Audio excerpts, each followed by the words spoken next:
Picture a Hiroshima-sized atomic bomb detonating. Now, imagine that happening not once, but every single second, 24 hours a day, 365 days a year.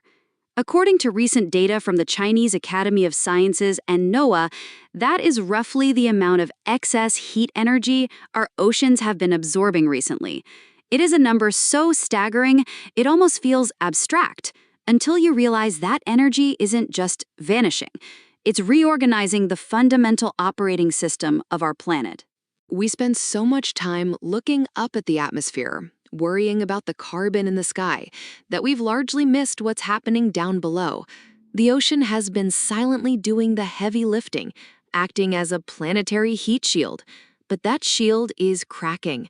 Today, we are diving deep into the thermodynamics of a warming ocean. We're talking about the doubling of heat uptake, the physics of thermal expansion, and why the next superstorm might not be an anomaly, but a mathematical certainty. I'm Chloe, and this is The Deep Dive. It is great to be here, Chloe, and that image you started with, the bomb analogy, it is violent, but it is necessary. We are dealing with energy accumulation on a scale that the human brain really struggles to comprehend. It sounds like hyperbole, Alex. I mean, if that much heat were accumulating in the atmosphere, we'd all be dead, right? So why aren't we boiling? Because water is miraculous. It has this incredible property called specific heat capacity. Essentially, water is stubborn. It takes a tremendous amount of energy to raise the temperature of a cubic meter of seawater by even 1 degree compared to air. So for the last century, the ocean has effectively been a giant battery, storing about 90% of the excess heat trapped by greenhouse gases.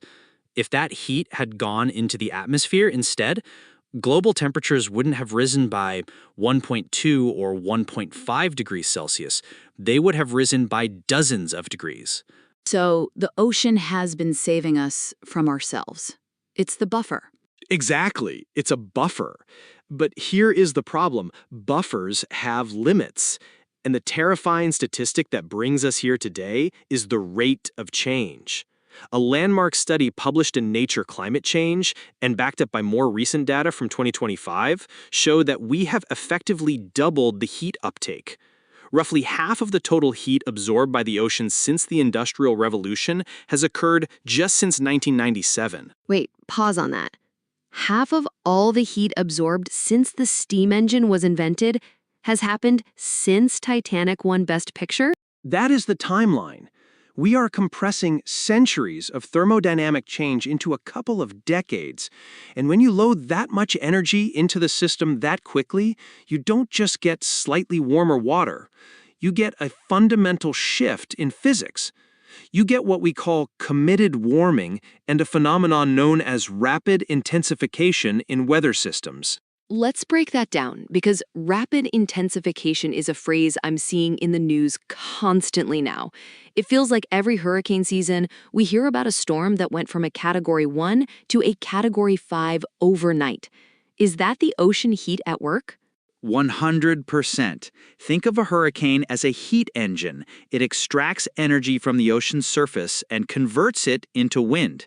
In the past, a storm might churn up the water, bringing cold water from the deep up to the surface, which would naturally act as a brake, slowing the storm down. But now, that deep water isn't cold anymore. We are seeing heat stored hundreds of meters deep, so when the storm churns the water, it just finds more fuel.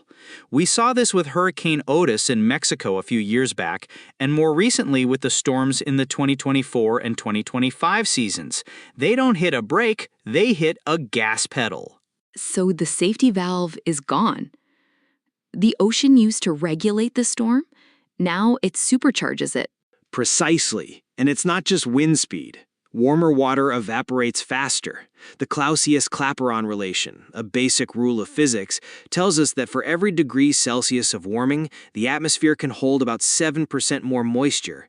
So you have these storms that are not only spinning faster, but are also loaded with significantly more water.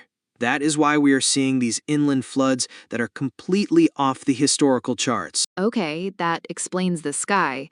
but I want to talk about the water itself. Because when we talk about sea level rise, I think most people visualize a melting glacier falling into the sea, like an ice cube dropping into a glass. Right, and that is a huge part of it. But there is an invisible driver that accounts for about a third, sometimes up to 40% of the rise we're seeing: thermal expansion. Thermal expansion, high school physics, right? Things get bigger when they get hot. Simple as that. But apply it to a basin that covers 70% of the planet. When you heat the ocean, the water molecules literally move faster and push further apart. They take up more space. We aren't just adding water to the bathtub, the water already in the tub is expanding. And because deep ocean warming is accelerating, remember that heat is penetrating deeper, this expansion is happening from the bottom up. It is a relentless physical force pushing coastlines inward, independent of how much ice melts in Greenland. That feels incredibly difficult to reverse. You can't just cool down the Pacific Ocean. No, you can't. And that's the committed warming I mentioned earlier. Even if we stopped emitting carbon today, right this second, the ocean has a massive thermal memory. It will hold on to that heat for centuries. It's like a flywheel that's been spun up to incredible speeds. It doesn't just stop because you took your hand off the wheel. This paints a picture of a physical system that's losing its stability. But what about the biology? If I'm a fish or a coral reef, what does this doubling of heat actually feel like? Is it just swimming in a warm bath? I wish it were that pleasant. For marine life, heat is a metabolic tax. Fish are cold-blooded. Their metabolism is directly tied to the water temperature. As the water warms, their metabolic rate skyrockets. They need more food and, crucially, more oxygen just to stay alive. Okay, so they're burning energy faster. They are running a marathon just to stand still. But here is the cruel irony of physics again. Warm water cannot hold as much dissolved oxygen as cold water. So at the exact moment these animals need more oxygen to support their revved-up metabolisms, the ocean is providing less of it. It's a squeeze from both sides. Biologists call this the metabolic index, and for many species, the math just stops working. It's suffocation. It's not just heat stroke. It is deoxygenation. We are seeing the expansion of what are called oxygen minimum zones, massive stretches of the ocean where life essentially can't exist. And this isn't theoretical. We've seen mass die-offs of crabs in the Bering Sea, billions of animals disappearing because the thermal conditions shifted. And then, of course, there are the marine heat waves. You might remember the blob in the Pacific a few years back. Yeah, that mass of warm water off the West Coast. It sounded like a horror movie title. It essentially was for the ecosystem. These marine heat waves are like wildfires underwater. They burn through kelp forests, they bleach coral reefs, and they disrupt the food web from the bottom up. And because the baseline temperature of the ocean is higher now, due to that doubling of heat uptake, these heat waves are becoming longer, more frequent, and more intense. We are moving into a state where extreme is just the new normal. I want to touch on something you mentioned earlier about the deep ocean. We usually think of the deep sea as this cold, static, dark place, but you're saying the heat is reaching down there too? It is. Historically, the deep ocean was our safety deposit box for heat. We thought it would take thousands of years to mix down there, but recent data, including studies using the Argo Float network, these autonomous robots bobbing around the world's oceans, shows that the deep ocean is warming much faster than we predicted. In the Southern Ocean specifically, we're seeing massive heat uptake. Why the Southern Ocean specifically? What's special about the water around Antarctica? The Southern Ocean is the lung of the world. It's where old, deep water rises to the surface and new surface water sinks to the bottom. It's the primary mixing valve for the global ocean circulation.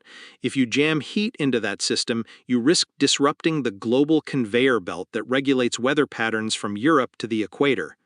And recent findings suggest that the Southern Ocean has accounted for a huge proportion of the global heat uptake. It's working overtime, and we don't fully know what happens when that specific gear in the machine gets too hot.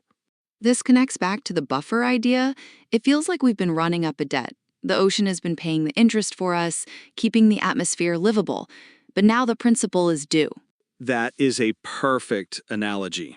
We have been accruing a thermal debt, and the repayment comes in the form of rising seas, stronger hurricanes, and collapsing fisheries.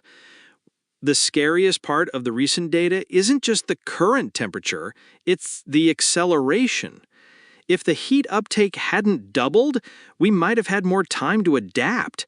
But the doubling means the window for adaptation is slamming shut. It's heavy stuff. But I have to play devil's advocate for a second. There are always natural cycles, right? El Niño, La Niña. How do we know this isn't just a natural spike that will settle down in a decade? That's a fair question, and it's one scientists have rigorously tested. We do have natural variability. El Niño releases heat from the ocean to the air, La Niña buries it. But what we are seeing now is a trend line that punches through those cycles. When you look at the ocean heat content charts from NOAA or the Institute of Atmospheric Physics, it's not a wave going up and down. It is a relentless staircase going up. The valleys of today are hotter than the peaks of 30 years ago. The natural cycles are still there, but they are riding on top of this massive human-driven surge. So the baseline has shifted. We're not starting from zero anymore. We are starting from a fever, and that fever changes how everything else reacts. For example, look at the Antarctic ice shelves. We used to worry about warm air melting them from above. Now, we know the primary threat is warm water melting them from below. That deep heat we talked about, it's eating away at the grounding lines of the glaciers, destabilizing them in ways that atmospheric models didn't initially catch. Which brings us back to sea level rise. If you destabilize the ice from below and you expand the water from within, the projections we saw 10 years ago might be practically useless. They were conservative. That's the consensus now. We are seeing processes accelerate faster than the models predicted because we underestimated the ocean's efficiency at moving this heat around. We are entering a period where historical data is no longer a reliable predictor of future risks. Infrastructure built for the sea levels of 1990 is simply not going to survive the physics of 2040. Alex, we've covered the physics, the biology, the weather. It's a lot of bad news. But understanding the mechanism is the first step to dealing with it. Is there any aspect of this heat uptake that offers a glimmer of hope? Or is it purely a runaway train? The glimmer of hope lies in the same physics that got us here. Because the ocean has such a high heat capacity, it stabilizes the climate. If we can stabilize our emissions, actually reach net zero, the ocean will eventually stop warming. It won't cool down fast, but it will stop getting worse. The flywheel will stop accelerating. The lag time is long, yes, but every fraction of a degree we prevent from entering the ocean is energy that won't be there to fuel a superstorm in 20 years. The system is sensitive, which is dangerous, but it also means our actions, stopping the input of carbon, do have a direct, measurable impact on that heat curve. It's a powerful reminder. The ocean isn't just a victim of climate change, it's the engine of it. And for a long time, it was our silent partner, taking the hits for us. Now it's telling us, quite loudly, that it's full. It is. The silence is over. We are in the era of consequences, and the ocean is the messenger.